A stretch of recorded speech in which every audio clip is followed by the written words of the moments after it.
राधे राधे दोस्तों, आज हम आपको सुनाएंगे शीत बसंत दो भाइयों की कहानी। अगर आप हमारे चैनल पर नए हैं तो प्लीज़ हमारे चैनल अपनी संस्कृति वन को लाइक करें, सब्सक्राइब करें और शेयर करें। एक राजा की दो रानियां थीं, बड़ी रानी और छोटी रानी। घर में बड़ी रानी की मर्जी चलती थी, छोटी रानी की कोई तवज्जो नहीं दिया जाता था। राजा भी बड़ी रानी को ज्यादा प्यार करता था और छोटी रानी को कोई तवज्जो नहीं देता था। छोटी रानी के दिन बहुत कष्ट में बीत रहे थे। बड़ी रानी कोई कसर नहीं छोड़ती थी कि छोटी रानी को कैसे परेशान किया जाए। छोटी रानी के दो पुत्र थे, शीत और बसंत। राजा अपने दोनों बेटों का भी ख्याल नहीं रखते थे। न ही दोनों को अच्छा भोजन मिलता था और न ही अच्छे वस्त्र पहनने के लिए मिलते थे। बड़ी माँ की जली कटी बातें भी उन्हें सुननी पड़ती थी। छोटी रानी बहुत संस्कारी थी, बहुत पूजा पाठ करती थी, बहुत अच्छे नेक दिल की थी। वह सब देखती और सहती रहती थी। वह कभी भी शिकायत का कोई मौका नहीं देती थी। फिर भी राजा उसे नहीं पसंद करता था। एक दिन दोनों रानियां नदी पर स्नान करने के लिए गईं। बड़ी रानी ने छोटी रानी को बहुत ही प्यार से कहा, आओ तुम्हारे माथे पे साबुन लगा दूं। साबुन लगवाने के लिए छोटी रानी बड़ी रानी के पास पहुंची और साबुन लगाते एक दवा की टिकिया उसके माथे पर घिस दी। देखते तोता बनकर टें टें करती हुई उड़ गई। घर आकर बड़ी रानी ने कहा कि राजा साहब, छोटी रानी तो नदी में डूब गई है। राजा ने बड़ी रानी की बात पर सहज ही विश्वास कर लिया। छोटी रानी के जाने से राजभवन से जैसे लक्ष्मी चली गई। राजभवन में अंधकार फैल गया। छोटी रानी के दोनों पुत्रों शीत और बसंत की दुख की कोई सीमा नहीं थी। बड़ी माँ उन्हें परेशान करने में कोई कसर नहीं छोड़ती थी। उधर तोता बनी छोटी रानी उड़ती उड़ती एक राजा के राजभवन पर जा बैठी। राजा ने देखा कि सोने का तोता तो राजा की बसंत लता नाम की एक सुंदर बेटी थी। वह बोली, पिताजी, मैं उस तोते को लूंगी। राजा ने आदेश दिया अपने सैनिकों को, जाओ उस तोते को पकड़ कर लाओ। और सैनिक उस तोते को पकड़ लाए और एक पिंजरे में बंद कर दिया। दिन बीतने लगे। उधर बड़ी रानी के 3 पुत्र हुए, लेकिन यह क्या, सभी पुत्र अत्यंत दुबले पतले हड्डियों का डाचा मात्र थे। ऐसा लगता था मानो फूंक देने से वे उड़ जाएंगे। बड़ी रानी का तो रो रो कर बुरा हाल था। वह बड़े जतन के साथ अपने पुत्रों का पालन करती, खूब पकवान पुआ पकवान मांस मछली खिलाती, लेकिन वे मोटे नहीं हो पा रहे थे। संटी की तरह दुबले पतले थे। दूसरी ओर बड़ी रानी शीत बसंत को ठीक से खाना भी नहीं देती थी, फिर भी वे मोटे ताजे और तंदुरुस्त थे। यह देखकर वह उन्हें देखकर और कुड़ जाती। एक दिन जब शीत और बसंत पाठशाला से पढ़कर लौटे तो देखा कि उनकी बड़ी मां रणचंडी बनी हुई है। उसने उन्हें देखते ही गालियों की बौछार शुरू कर दी। गला फाड़ फाड़ कर रोने लगी, उन्हें मारने लगी, सामान को इधर उधर फेंकना शुरू कर दिया।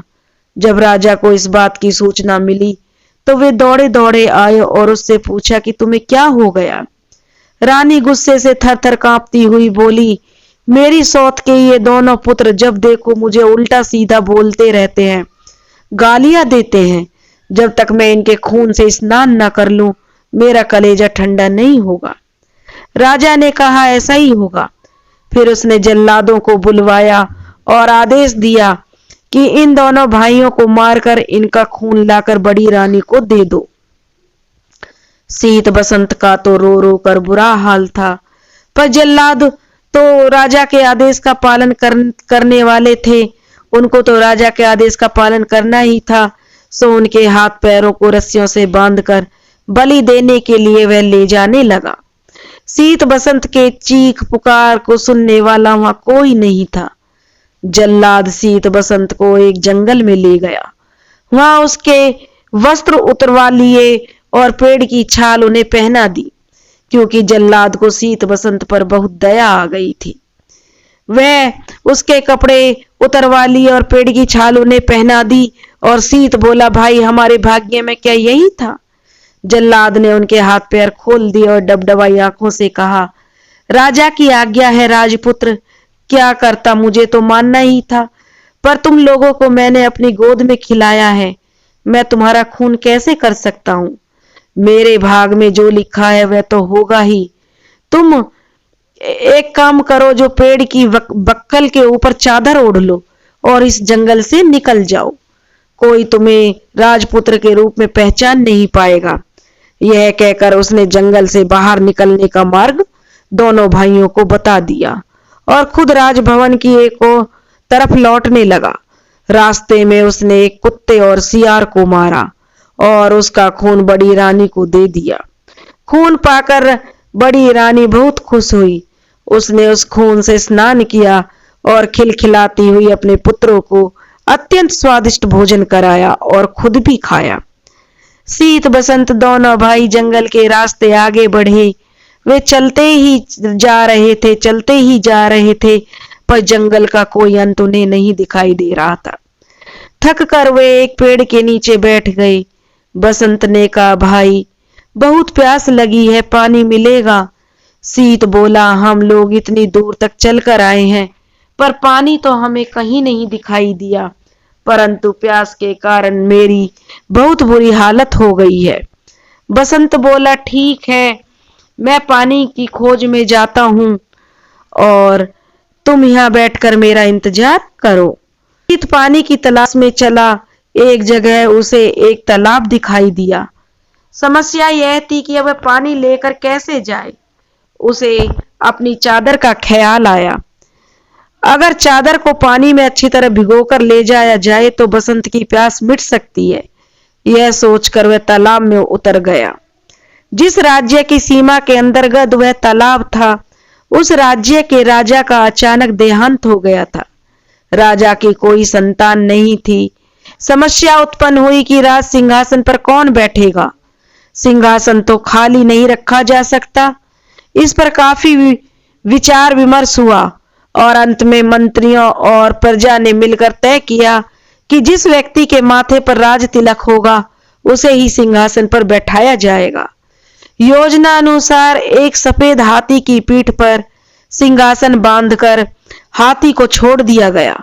वह हाथी माथे पर राज तिलक वाले व्यक्ति की खोज में निकल पड़ा। इस क्रम में वह उस तालाब के पास पहुंचा जहां सीत अपनी चादर को पानी में भिगो रहा था। सीत के माथे पर राज तिलक देखते ही सफेद हाथी ने उसे अपनी सूंड में पकड़ा और सिंहासन पर बिठा दिया। सीत बसंत बसंत पुकारने लगा, पर सब बेकार। सफेद हाथी सीत को लेकर तेजी से नगर की ओर चल पड़ा।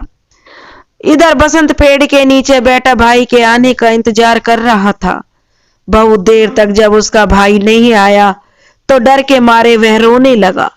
रोते रोते सारा दिन बीत गया। रात हो गई। रो रो कर वह वहीं सो गया। दूसरे दिन सुबह एक सन्यासी उधर से गुजरा। बसंत को उसके हाल में देखकर उसे बड़ी दया आई। उसने उसे गोद में उठा लिया और जंगल में बनी अपनी कुटिया में ले गया। उधर सफेद हाथी सीत को लेकर उस राज्य की प्रजा के समक्ष उपस्थित हुआ। सभी ने नए राजा का स्वागत किया। सीत को राज सिंहासन पर बिठाया गया और उसे राज तिलक लगाया गया। सीत को कुछ समझ नहीं आ रहा था कि यह क्या हो रहा है। उसे रह रहकर अपने भाई बसंत की बहुत याद आ रही थी। समय बीतने लगा। सीत ने परिस्थितियों से समझौता कर लिया और वह कुशलता पूर्वक राजकाज संभालने लगा। अब उसे किसी भी चीज का अभाव नहीं था। उधर जंगल में बसंत जिस सन्यासी की कुटिया में अपने दिन बिता रहा था, वह रोज हवन के लिए जंगल से लकड़ियां चुनकर लाता, पूजा के लिए फूल तोड़कर लाता और जंगल में कंदमूल खाकर अपना पेट भरता। कभी कभी वह सन्यासी के पास बैठकर वेद शास्त्रों का ज्ञान भी प्राप्त करता। सीत और बसंत के पिता पर दैवीय आपदा आई। उनका सारा राज्य नष्ट हो गया। राजा सब कुछ छोड़ छाड़ कर अज्ञातवास को चले गए। बड़ी रानी की दशा भी अत्यंत दयनीय हो गई। भिक्षा मांगकर जीवन निर्वाह करने की नौबत आ गई। परंतु उसके फटे चीथड़े गंदे कपड़ों को देखकर लोग उसे दुत्कार देते। एक दिन दुखी होकर बड़ी रानी अपने तीनों पुत्रों के साथ समुद्र के किनारे खड़ी थी कि अचानक समुद्र की लहरों में तीनों पुत्र बह गए। रानी ने अपने पुत्रों को बचाने की बहुत कोशिश की, पर सब बेकार। दुखी होकर वह भी समुद्र में कूद पड़ी। उधर राजा की बेटी बसंतलता बड़ी हो गई थी। अपनी रूपवती कन्या के लिए राजा योग्य वर की तलाश कर रहे थे, पर वैसा वर उन्हें नहीं मिल रहा था जैसा उन्हें चाहिए था। तब रानी के परामर्श कर उन्होंने स्वयंवर का आयोजन किया। स्वयंवर सभा में अनेक राजाओं के राजपुत्र उपस्थित हुए। राजा ने घोषणा की कि सारे राजपुत्र अपने आसन पर बैठेंगे और बसंतलता हाथ में माला लेकर सभी के सामने से गुजरेगी। जो राजकुमार उसे पसंद आएगा उसी के गले में वह वरमाला डालेगी। इधर बसंतलता स्वयंवर के लिए श्रृंगार करना आरंभ किया। उसने अपने बालों का जूड़ा बनाया, आंखों में काजल लगाया, पैरों में अलता लगाया। फिर तोता बनी रानी से पूछा कि मुझे और क्या करना चाहिए। तब तोता बनी रानी ने कहा कि अगर मैं तुम्हारी जगह होती तो पांवों में सोने की पायल पहनती, इससे रुनझुन की बहुत मधुर आवाज आती है। बसंतलता ने सोने की पायल पहन ली। फिर पूछा, बोलो और क्या चाहिए मुझे। तोते ने कहा, अगर मैं तुम्हारी जगह होती तो सोने की जरी वाली साड़ी पहनती। तोते की बात सुन बसंतलता ने सोने की जरी वाली साड़ी पहनी। फिर तोते ने कहा कि अब एक हीरे का हार पहन लो, तुम बहुत सुंदर लगोगी। बसंतलता ने हीरे का हार पहन लिया। फिर पूछा, अब। तोते ने कहा, नाक में मोती की लौंग, कानों में जड़ाऊ करण फूल और मांग में हीरे का टीका पहनने से ही नारी का श्रृंगार पूरा होता है। बसंतलता ने सारी चीजें पहने के तोते ने कहा, यह सब तो पूरा हुआ, पर गजमुक्ता ना होने से श्रृंगार तो पूरा नहीं हुआ। तुम्हारे पास तो गजमुक्ता है ही नहीं।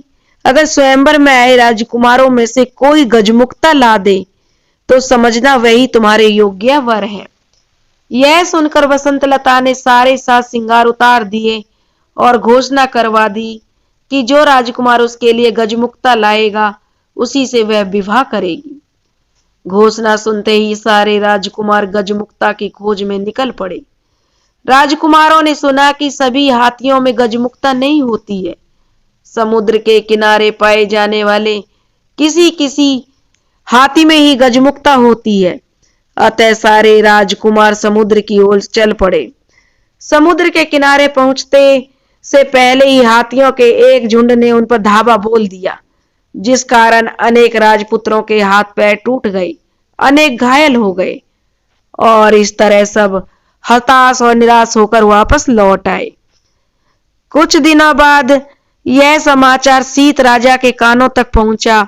उसे राजपुत्रों की दुर्दशा पर दया आ गई और बसंतलता के आचरण पर अत्यंत क्रोध भी आया। उसने निर्णय किया कि वह बसंतलता के अहंकार को चूर चूर कर देगा। उसने बसंतलता के पिता के राज्य पर आक्रमण कर दिया। बसंतलता का जो पिता की पराजय हुई, सीत राजा ने बसंतलता को बंदी बना लिया। उधर बसंत सन्यासी की कुटिया में दिन बिता रहा था और दिन रात घूमता रहता। उसकी कुटिया के पास एक विशाल बरगद का पेड़ था। उसमें एक गुल और एक बुलबुल रहती थी। एक दिन दुखी होकर बसंत उसी पेड़ के नीचे बैठा था। तब उसने उस गुल और बुलबुल को बातचीत करते हुए सुना। गुल ने स्वयंवर की सारी घटनाएं बुलबुल को सुनाई। फिर बोला, कौन जानता है कि इसका क्या परिणाम होगा। बुलबुल ने कहा, क्षीर सागर के किनारे एक दूध पहाड़ है। दूध पहाड़ में क्षीर सागर में दूध गिरता है। उस क्षीर सागर में एक स्वर्ण कमल खिला हुआ है। उस स्वर्ण कमल में एक हाथी रहता है। उसी के सिर में गजमुक्ता है। गुल ने पूछा, लेकिन वहां पहुंचेगा कौन? बुलबुल ने कहा, कोई साहसी राजपुत्र ही वहां पहुंच पाएगा। सारी बात सुनने के बाद बसंत ने उनसे पूछा, मैं गजमुक्ता लेने जाऊंगा और इस काम में तुम दोनों मेरी कुछ सहायता करोगे? तब उन दोनों ने कहा जरूर, परंतु तुम पहले सन्यासी के पास जाकर उसका त्रिशूल लेकर आओ, फिर सेमल के पेड़ के पास जाकर राजपुत्र के वस्त्र मांगो, सारी चीजों की प्राप्ति तुम्हें हो जाएगी। गुल और बुलबुल ने उससे कहा। बसंत ने सन्यासी से त्रिशूल लिया, सेमल के पेड़ से राजवस्त्र प्राप्त किए और उन्हें पहनकर समुद्र की ओर चल पड़ा। क्षीर सागर पहुंचकर उसने देखा कि स्वर्ण कमल के बीच दूध की तरह सफेद एक हाथी के सिर पर गजमुक्ता है। गजमुक्ता की रोशनी में चारों ओर उजाला फैला हुआ है। बसंत उस सफेद हाथी की पीठ पर कूदा और जैसे ही उसने सफेद हाथी के सिर पर त्रिशूल को रखा, वैसे ही सागर, स्वर्ण कमल, सफेद हाथी सब गायब हो गए। वहां केवल एक कमल का फूल खिला हुआ था और उसके अंदर गजमुक्ता की माला थी।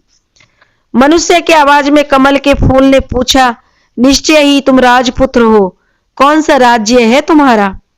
बसंत ने कहा, मैं राजपुत्र नहीं हूं, एक सन्यासी के साथ जंगल में रहता हूं।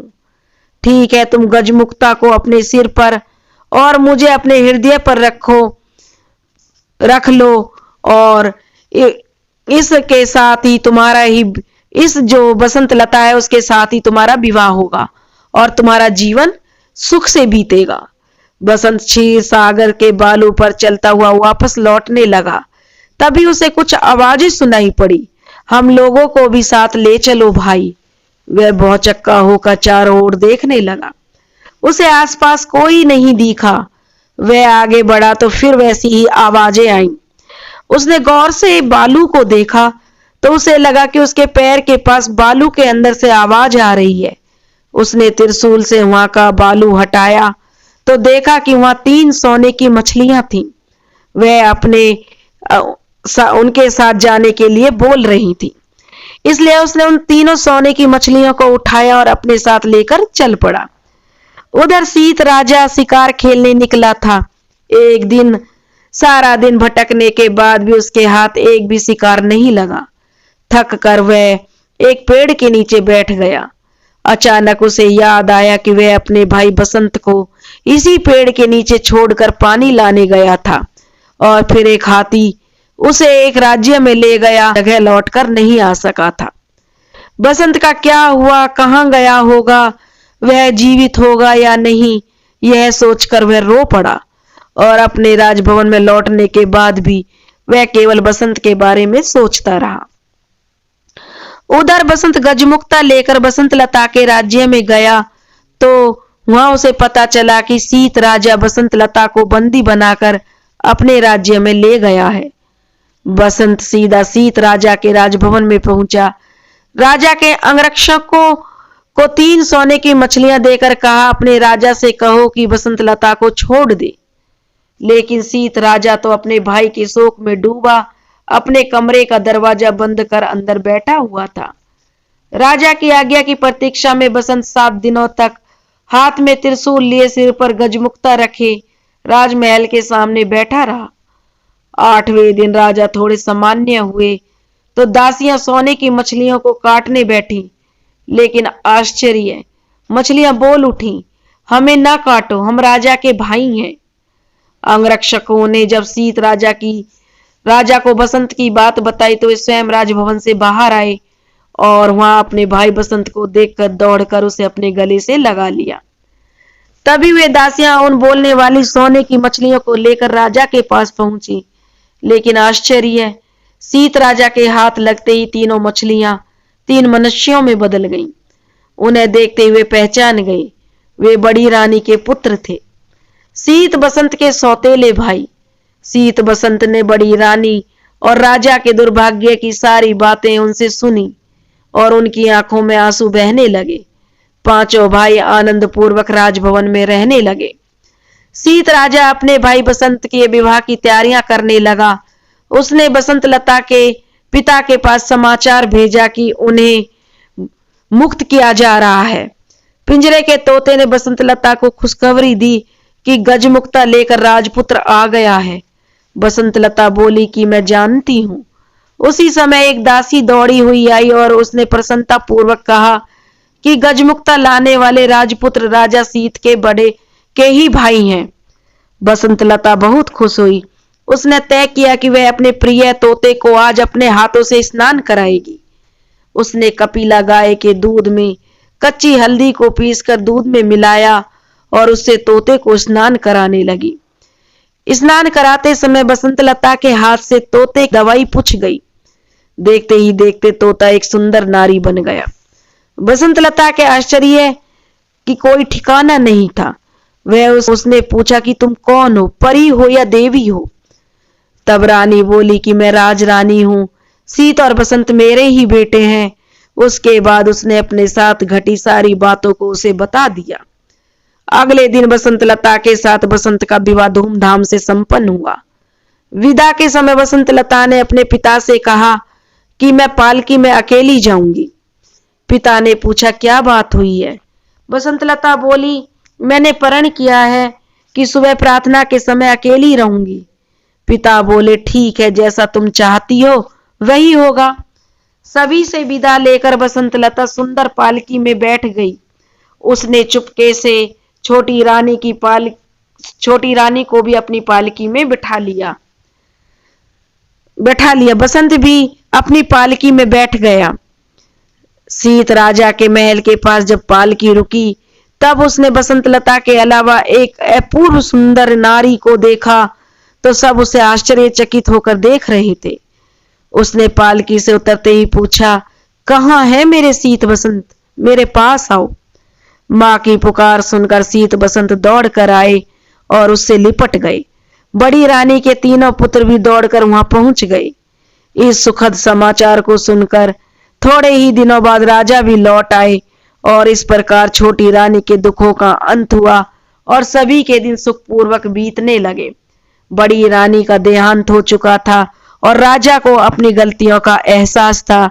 उसके दोनों पुत्र अपने माता पिता की खूब सेवा करते और खूब राजकाज वे अच्छे से चलाने लगे। उनके बहुत अच्छे दिन आ गए। दोस्तों, अगर आपको यह कहानी पसंद आई हो तो प्लीज़ हमारे चैनल को सब्सक्राइब करें, वीडियो को लाइक करें और शेयर करें। राधे राधे।